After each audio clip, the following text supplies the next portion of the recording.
That fresh morning. That fresh morning. Urban FM 104.5, la station urbaine. Rappelez que vous pouvez nous écouter sur notre site internet www.urbanfm.fm. Likez notre page Facebook, suivez-nous sur Twitter et sur Instagram. Pépé, comment tu vas ce matin? Comme toujours, je vais bien. Il y a la forme? Toujours. Tu as passé un bon week-end? Oui, quand même. Tu as fait du sport? Non, toi, tu fais plus le sport. Non, comment je fais plus le sport? C'est fini. Tu fais maintenant le sport à la bouche. Non, mais je marche quand même. Je prends difficilement le taxi pour les petites distances. Ah, d'accord. Voilà, donc ça me permet de... Oui, c'est ça. Il y a des gens même pour des petites distances, ils prennent le taxi. Oui. Moi-même, j'étais arrivé à cette situation, donc je me faisais un peu peur. Donc là, j'ai décidé, par exemple, quand je finis le That Fresh Morning, là, je marche jusqu'à la gare routière. Ah, super. Ouais, oui. Pépé, toi, tu es un gars qui a vécu dans l'Hexagone. Comment Parce ça? que c'est les gens qui sont là-bas qui aiment marcher. Ouais, tu as vécu chez les Blancs, il a vécu chez les Blancs. chez les Blancs. Parce que nous, je te dis que 9 étages, SEG, taxi SEG. 9 étages SEG. Mais toi, tu compenses ça en faisant du sport. Non, mais les gens ne marchent pas. J'ai dit qu'il y a des gens qui ne marchent pas. Il est là au 9 étages, il va à la SEG qui est là en ville. Non, moi, les petites distances, j'ai décidé, je ne prends pas de taxi. Vraiment, les petites distances. Lorsque je ne suis pas pressé, il n'y a pas de soleil, je marche. Il m'arrive même lorsque j'étais en Kembo, je marche d'ici jusqu'en Kembo. Tranquillement, quand je finis ici. Bon, et puis la fois, ces gens ont aussi peur qu'on les braque. T'es braqué comme à la journée. Oui. Oh, tu n'as pas vu la vidéo? Il y a une nouvelle vidéo maintenant. Des jeunes qui braquent un monsieur et tout avec des couteaux dans la rue en pleine journée à Québec. Pépé, sans foi ni loi. On parle de sport. Vraiment. Tu vois que moi, j'espère d'abord que ça va. Sans inquiétude. C'est compliqué. Sans Oui, ça aussi, c'est peut-être un aspect, mais je ne crois pas que les gens qui ne marchent pas Non, pas. moi, je pense que c'est beaucoup plus de la paresse. Voilà, ils sont. Bon, et puis les gens ne marchent pas des fêches, il n'y a pas l'espace pour marcher. Il y a l'espace pour marcher. Comment ça, il n'y a pas d'espace pour marcher? Le trottoir. Il y a les trottoirs. Les voitures garent sur le trottoir. Non, c'est pas tous les trottoirs sur lesquels les voitures garent. Arrête. Tu tournes à gauche, il y a les trous, il y a les trucs, il y a les eaux. C'est toi qui parles de ça. Ah, moi je marche. Tu marches où? Moi je marche. Toi? Regarde, par exemple. T'as plus une grande distance de marche. C'est sur le magasin Graines chez elle. 15 km. 15 km. 15 km, Pépé, ma plus grande distance de marche. Ah non? Regarde, quand je suis à la maison, par exemple, avant qu'il n'y ait Graines et que j'avais par exemple envie d'aller acheter des tomates ou de l'oignon ou ce genre de choses, tu sais qu'au rond-point d'Awinje, il y a des commerçantes là qui vendent le nkumu et tout. Si j'ai envie de préparer le nkumu, je marche de chez moi jusqu'à Winje, j'achète le nkumu, j'achète les tomates ou j'achète mon manioc et je remarche jusqu'en case. Voilà. Au calme. Mais pourquoi tu vas conduire ou que tu vas prendre le taxi jusque là? C'est quand même un peu stupide, tu vois. Après, tu vas là-bas, tu te bagarres encore que je vais me mettre où je vais. C'est long, je marche. Oui, tu vas garer comme à l'autre côté de. D'accord. Oui, tu as vu, non? Pépé, il y a de l'activité sportive? Mais oui, non, l'activité sportive sur le terrain, il n'y en a pas. Parce que jusqu'ici, le gouvernement a interdit qu'il y ait des rassemblements de manière officielle. Mais on voit des jeunes qui se rassemblent, qui jouent au foot. Tu connais le stade Marie-Doré, s'il te plaît? d'Alibandeng. Tu connais? Le stade Marie-Doré d'Alibandeng. Je connais le stade d'Alibandeng, mais je ne sais pas si ça s'appelle Marie-Doré. Si, ça s'appelle désormais Marie-Doré. C'est un véritable stade, bien c'est un stade genre. Parce qu'en ce moment, il y a la compétition Marie-Doré au stade d'Alibandeng et tout, ça ne blague pas là-bas. C'est un championnat qui se joue tous les jours? Un championnat céleste. Voilà, tous les jours. Moi, je comprends pas comment tu ne parles pas de cette compétition, hein, Pépé. Parce que les autorités ont dit qu'il n'y a plus de compétition. Eux, ils sont là dedans. Non, j'explique. Parce que parler de ces compétitions alors que c'est interdit, c'est comme les encourager. L'État a décidé d'arrêter tout ce qu'il y a comme compétition sportive dont on arrête. Maintenant, ceux qui vont jouer de manière illicite, moi, je ne vais pas aller faire des reportages sur eux. Ça veut dire que je les encourage à faire ça. Oui, ils peuvent faire ça. Moi, j'ai pas de... Comment on appelle ça? Je n'ai rien pour leur interdire. Je n'ai pas ce pouvoir d'interdire. Mais oui, c'est parce que les gens... on peut comprendre ça. C'est que les gens s'ennuient. Les gens sont arrivés à un stade où ils attendent tellement qu'on lève cette interdiction-là pour qu'ils puissent se défouler. Ils attendent. Et ils voient maintenant, sur le plan occidentale, comment les championnats, notamment au football, commencent à revenir. Donc ils se disent, mais si les Blancs qui avaient interdit les premiers ces grands rassemblements-là recommencent à jouer, c'est que nous aussi on peut jouer. Et puis machinalement, ils commencent à organiser. On a dit que plus de compétition au Gabon jusque je pense à la fin de l'année. Ben oui, c'est le sujet même dont je vais parler aujourd'hui. On a dit, mais c'est les compétitions officielles. Ça veut dire organisées par le ministre, organisées par la fédération, organisées par la LINAF. Mais si un gars organise sa compétition au quartier, tu fais quoi? Tu peux pas. Donc, et aujourd'hui, on remarque même que il y a des catégories, ceux qu'on appelle souvent les vieux poumons, qui eux aussi ont recommencé à jouer dans des petits stades un peu cachés, voilà et tout. Et récemment à Port-Gentil, il y a le directeur des sports qui a été sanctionné parce qu'il a justement ouvert le stade pour les compétitions. Tu vois que sur le plan officiel, l'État peut frapper, le ministère peut frapper, mais dans les quartiers, qu'est-ce qu'ils vont faire quoi? Mener l'armée pour aller disperser les enfants ou des trucs comme ça. Il n'y a que ça. Donc tu vois que si moi aussi je continue à venir en parler, là, ce sera comme encourager une situation qui est interdite. Donc voilà. Donc aujourd'hui, on va parler de l'aide à la Covid-19 de la FIFA et l'arrêt, comme on disait, l'arrêt de toutes les compétitions de manière définitive au Gabon en ce qui concerne le football. Voilà, les autres fédérations, on attend. Il y a eu des suspensions, il y avait des fédérations qui n'ont même pas commencé de compétition. Donc du coup, c'est plus facile de gérer la saison, de dire que bon, on n'a pas encore démarré, on ne démarre pas, la saison est blanche. Maintenant, ceux qui avaient démarré comme le football ont décidé là le week-end qui vient de passer d'arrêter complètement le championnat et de se retourner vers la saison prochaine. Donc il y a une situation qui est là, c'est que après chaque championnat, il faudrait que le Gabon donne à la CAF, à la Confédération africaine de football, les noms des représentants pour la compétition prochaine. Donc, il y avait une date butoir qui était le 31. Le Gabon a donc arrêté cette compétition, son championnat de première et de deuxième division. Et ce sera l'équipe de Bouengidi FC de Koulamouto qui va représenter le Gabon en Champions League et l'équipe de Manga Sport qui va représenter le Gabon à la Coupe de la CAF. Ce sont donc les deux représentants africains du Gabon. Voilà. Le championnat était je crois, à sa 6e ou 7e journée. Il y avait encore beaucoup de journées. Malheureusement, on n'a pas pu faire autre chose que d'arrêter le championnat à telle période. Il y a eu beaucoup de voix qui se sont élevées. Est-ce qu'on ne pouvait pas faire jouer de quelques matchs et tout? Maintenant, on revient encore à ce que je disais tout à l'heure, c'est que le gouvernement a décidé qu'il n'y ait pas d'activité sportive de grande ampleur au Gabon. Donc du coup, même si la fédération gabonaise de football voulait organiser un petit ou deux matchs de rattrapage, c'était impossible parce que sur le plan, voilà. 2 matchs. Voilà, 2 petits matchs, n'est-ce pas? Voilà, 2 matchs. C'est de là que vient la matchette en fait. Voilà, donc c'était impossible parce que donc, la loi est claire à ce niveau et tant que ça n'a pas été levé, aucun match ne pourrait se jouer. Donc voilà la situation. Ce sera donc, comme je le répète, Manga Sport pour la Coupe de la CAF et Bouengidi Sport pour la Coupe la Champions League. En ce qui concerne Bouengidi Sport, c'est vraiment on va dire une équipe, j'ai envie de dire à féliciter parce que c'est là 3 ans, cette équipe était en 3e division.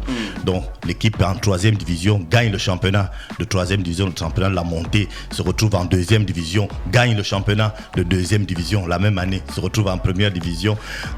Bon, pas gagne le championnat, mais à l'arrêt du championnat est premier de son groupe et donc va représenter le Gabon en Champions League. Donc en 3 ans, cette équipe a fait les 3 étapes d'une équipe professionnelle et se retrouve donc en train de jouer l'année prochaine la Coupe d'Afrique des clubs champions ou la Champions League comme on l'appelle. Donc c'est une équipe à féliciter, c'est une équipe de jeunes, c'est une équipe ambitieuse et on peut espérer que cette équipe avec sa gestion, parce que lorsqu'on part, on sait qu'il y a beaucoup d'équipes qui doivent beaucoup d'argent au club et cette équipe fait partie de ces rares équipes là qui ne doivent pas grand chose aux joueurs, donc c'est-à-dire qu'ils ont quand même une gestion assez saine, assez particulière et on les encourage donc dans ce sens. Assez transparente.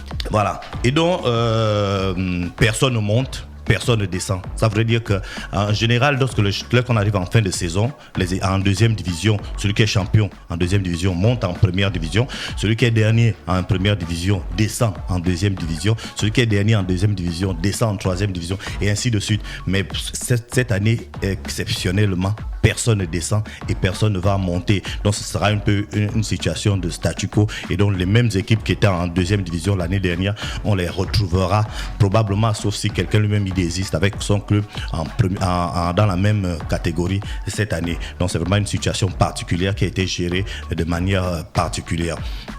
Ensuite, il y a l'aide au Covid-19. On sait que la FIFA va donner beaucoup d'argent, je crois $1 million pour les fédérations en deux phases, dont la Fédération gabonaise de football a réuni les clubs pour leur dire un peu comment ça va se passer, qui est impacté par cette cette aide exceptionnelle, et donc comment réellement ça va se passer. Donc on se rend compte que tout le monde pratiquement sera touché, tout le monde à un moment ou à un autre. Les sommes ne sont pas encore définies, combien les gens auront, mais on sait déjà qu'il y aura les joueurs de D1, de D2 et de D3 chez les hommes qui auront cet argent. Il y aura les joueuses de D1 chez les filles. Il y aura les encadreurs techniques de division masculine D1, D2, D3 et également D1 chez les filles. Il y aura les clubs dont en tant qu'entité chez les garçons D1, D2, D3 et chez les filles D1. Il y aura la LINAF également à qui la fédération va octroyer cette aide. Il y aura les ligues provinciales, elles sont 9. Il y aura les sous-ligues départementales de chaque province. Il y aura les associations des sourds-muets. Je crois qu'on avait reçu certains ici, dont la fédération a pensé également à cette association. Il y aura l'association des supporters, notamment les panternautes, qui sont très actifs et qui vont être impactés également. Il y a l'association des journalistes sportifs, il y a la GEPSI, il y a d'autres groupements sportifs affiliés, dont des petites associations qui ne sont pas des clubs en tant que tels, mais qui sont des associations qui gravitent autour du football. Il y a l'association des arbitres et arbitres assistants de D1 et D2, et il y a des centres et des écoles de football qu'on s'est un peu repartis à travers le Gabon. Donc je crois que toutes les couches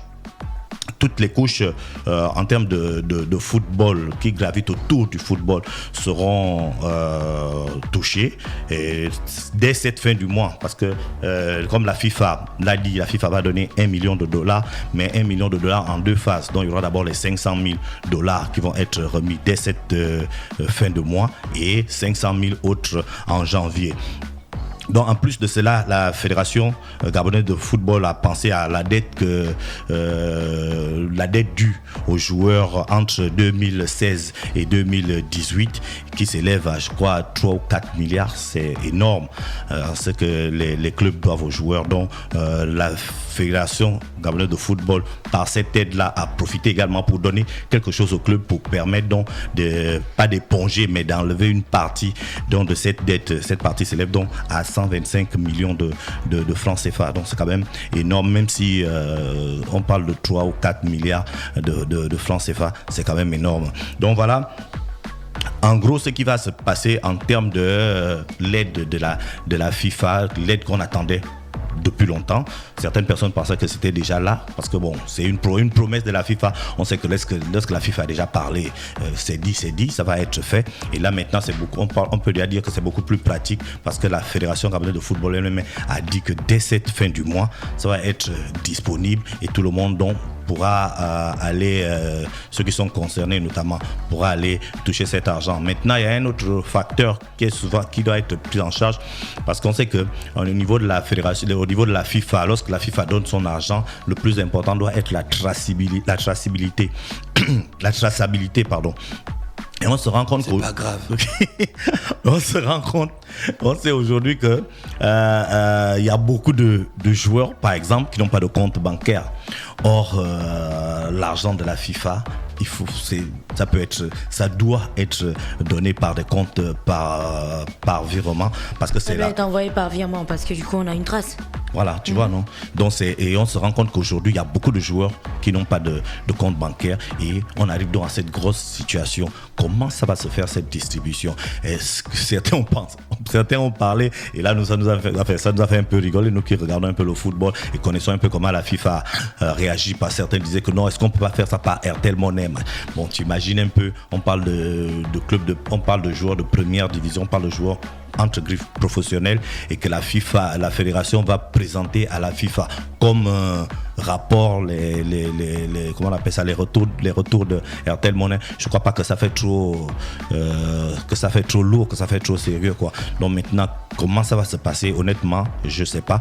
Peut-être que en ce moment-là, la fédération est en train d'étudier comment la distribution va se faire, mais le plus important pour la FIFA serait qu'il y ait une réelle traçabilité, parce que cet argent, c'est une aide, c'est vrai, mais cette aide doit être ça doit être justifié, qu'on sache que toutes les couches que la fédération a désignées, toutes ces couches-là vont réellement avoir leur argent, parce qu'en Afrique, il y a souvent eu cela, on dit certaines choses et à la fin, tout ce qu'on a cité, personne ne va recevoir son argent. Donc il y aura vraiment on parle de beaucoup d'argent, il y aura donc cet argent qui va être vraiment scruté par la FIFA, qui a mis en place également une sorte d'agence qui sera là pour surveiller donc comment cela se passe sur le plan mondial, et donc chaque pays qui a sa spécificité, parce que c'est chaque pays qui a choisi à qui il va donner.